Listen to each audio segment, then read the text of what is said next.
Praise God, హల్లెలూయా. మన జీవితంలో నష్టం జరిగినప్పుడు దాని నుంచి వెంటనే రికవర్ అవ్వాలని చెప్పి మనము ఎంతో ఆశిస్తూ ఉంటాము కదా. కానీ సరైన సమయం కొరకు ఎదురు చూడడంలో వెనుకబడి ఉంటాము. దేవుని దగ్గర ప్రార్థించే విషయంలో వెనుకబడి ఉంటాము. దేవుని సమయం కొరకు ఎదురు చూసేవారిగా ఉండకుండా దేవుని దూషించేవారిగా కొన్నిసార్లు మనము తయారవుతాము.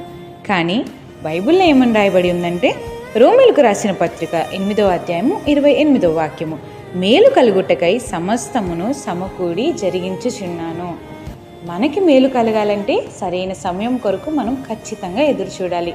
ముఖ్యంగా దేవుని సమయం కొరకు మనము ఆయన దగ్గర మొరపెట్టేవారిగా ఉండాలి. ఈ వాక్యమును బట్టి మన మేలుకి ఒక సమకూర్పు కలగాలని అనుదినము ప్రార్థన చేసుకుంటూ ఉందామా?